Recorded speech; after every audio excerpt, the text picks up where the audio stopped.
বিশ্বনবী সাহাবাদেরকে জান্নাতের পাগল বানিয়েছেন। বদরের ময়দানে এই পাশে কোরাইশ, এই পাশে মুসলমানেরা, বিশ্বনবী জ্বালাময়ী ভাষণ দিলেন, বললেন কুমু ইলা জান্নাতিন আরদুহাস সামাওয়াতি ওয়াল আরদ উইদ্দাত লিল মুত্তাকিন। ও আমার সাহাবারা, ওই জান্নাতের দিকে ছোট, যে জান্নাত আকাশ জমিন বিস্তৃত। তোমরা দেখতে পাচ্ছ এটা বদরের ময়দান না, এটা আল্লাহর জান্নাত। আওয়াজ করে পড়েন আল্লাহু আকবার। বিশ্বনবী বললেন ছোট ওই জান্নাতের দিকে, যে জান্নাতের বিস্তৃতি আকাশ জমিন বিস্তৃত। বিশ্বনবীর এই কথা শোনার পরে এক আনসারী সাহাবী সাইয়েদনা উমাইর ইবনুল হুমাম রাদিয়াল্লাহু তাআলা আনহু খেজুর খাচ্ছিলেন। তিনি বিশ্বনবীর দিকে তাকিয়ে কথা শুনছেন আর খেজুর খাচ্ছেন। যখন বিশ্বনবী বললেন জান্নাতের দিকে ছোট, যে জান্নাত আকাশ জমিন বিস্তৃত, বিশ্বনবীর কথা শোনা মাত্র সাইয়েদনা উমাইর ইবনুল হুমাম বললেন বাহ বাহ। কি বললেন? বাহ বাহ, মানে চমৎকার, মাশাআল্লাহ, চমৎকার। আমরা ইদানিং কালে চমৎকার কিছু দেখলে ইংরেজিতে বলে ফেলি না ওয়াও ওয়াও, বাহ বাহ, মাশাআল্লাহ। বিশ্বনবী বললেন মা ইয়াহমিলুকা আলা কওলিকা বাহ বাহ ইয়া উমাইর। ও উমাইর, আমার এই কথা শুনে তুমি কেন বললা বাহ বাহ, চমৎকার চমৎকার কেন বললা?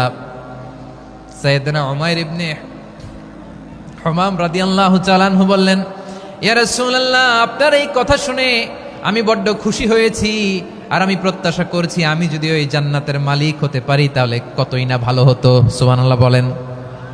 বিশ্বনবী বললেন ছোট এই জান্নাতের দিকে, যে জান্নাত আকাশ জমিন বিস্তৃত। আপনার এই চমৎকার মুখনিসৃত কথা শুনে আমার হৃদয়ের মধ্যে জান্নাতি হওয়ার বাসনা জেগে উঠলো, এজন্য বলেছি বাহ বাহ, আমি যদি ওই জান্নাতে যেতে পারতাম কতই না ভালো হতো। উমাইরের কথা শুনে বিশ্বনবী বললেন ঠিক আছে উমাইর, জান্নাতে ঢোকার জন্য, এই জান্নাতের অধিবাসী হওয়ার জন্য যেহেতু তোমার এত আকাঙ্ক্ষা, আমি বলে দিলাম আনতা মিন আহলিহা, তুমি আল্লাহর ওই জান্নাতের অধিবাসী হবা। যাও উমাইর, তুমি ওই জান্নাতের অধিবাসী, ওই জান্নাতে তুমি ঢুকবা, তুমি জান্নাতি। তার মানে সহজ কথায় তুমি জান্নাতি। সুবহানাল্লাহ বলেন। যখনই বিশ্বনবী বললেন জান্নাতি, সাইয়েদনা উমাইর রাদিয়াল্লাহু তাআলা আনহু খেজুর খাচ্ছিলেন আর মনে মনে ভাবে বিশ্বনবী যখন ওয়ারেন্টি দিয়েছে, বিশ্বনবী যখন গ্যারান্টি দিয়েছে আমি জান্নাতে যাব, তাহলে হাতে তো এখনো 3টা খেজুর বাকি। এই 3টা খেজুর যদি খাই তাহলে জান্নাতে ঢুকতে দেরি হয়ে যাবে। সুবহানাল্লাহ পড়েন। হাতে কয়টা খেজুর? 3টা খেজুর। বিশ্বনবী বললেন উমাইর আনতা মিন আহলিহা, তুমি ওই জান্নাতের অধিবাসী, তুমি জান্নাতি।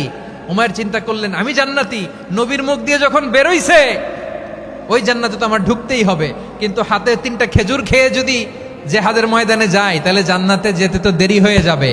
এই চিন্তা আসা মাত্রই খেজুর 3টাকে তিনি ছুঁড়ে মারলেন, তলোয়ার বের করে আল্লাহু আকবার বলে বদরের ময়দানে ঝাঁপিয়ে পড়লেন।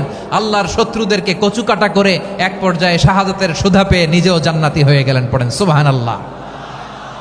আমরা দুনিয়ার বুকে আমরা হয়েছি দুনিয়ার পাগল, ক্ষমতার পাগল, সম্পদের পাগল, খ্যাতির পাগল। বিশ্বনবী তার সাহাবাদেরকে বানিয়েছিলেন জান্নাতের পাগল। পড়েন সুবহানাল্লাহ। ওই জান্নাতে আমরা যেতে চাই কি চাই না? একা না সবাই মিলে? একা না সবাই? জান্নাতে একা আমি যাব না তো ভাই, তোমাকেও জান্নাতে দলে নিতে চাই। সবাই বলেন জান্নাতে একা আমি যাব না তো ভাই, তোমাকেও জান্নাতে দলে নিতে চাই। পড়েন আমিন। সিলেটের এই ঐতিহাসিক এমসি কলেজ ময়দানে আজ রাতে এই চমৎকার রজনীতে আমরা যেমনি একত্রিত হলাম, আল্লাহর জান্নাতুল ফেরদাউসের জন্য আমরা একত্রিত হতে পারি। আল্লাহ তুমি কবুল করো। সবাই আওয়াজ করে পড়েন আমিন। তাহলে চিন্তা করেন কিভাবে বিশ্বনবী জান্নাতকে চিত্রায়িত করেছেন সাহাবাদের সামনে, কিভাবে চিত্রায়িত করেছিলেন তিনি, যে কারণে সাহাবারা জান্নাতের পাগল হয়ে গিয়েছেন। আমরা যদি দেখি the way the prophet Muhammad portrait জান্নাত, কিভাবে তিনি পোর্ট্রে করেছেন জান্নাতের যে সৌন্দর্য, কিভাবে তিনি সাহাবাদের সামনে তুলে ধরেছেন। বিশ্বনবী আল্লাহর কোরআন থেকে আমাদেরকে জানান আল্লাহর জান্নাতের সুসংবাদ দানকারী করে যে আল্লাহ আমাকে পাঠালেন। তোমরা কি জানো আল্লাহর জান্নাত কত সুন্দর? কোরআন থেকে বিশ্বনবী আমাদেরকে জানান ফালা তা'লামু নাফসুম মা উখফিয়া লাহুম মিন কুররাতি আ'য়ুন জাযাআম বিমা কানু ইয়ামালুন। মানুষের কর্মের প্রতিফল হিসেবে কত চমৎকার জান্নাত রব্বুল আলামিন নাজ নেয়ামত দিয়ে পরিপূর্ণ করে আমাদের জন্য প্রস্তুত করে রেখেছেন। পৃথিবীর কোনো মানুষ সেটা জানে না। পড়েন সুবহানাল্লাহ।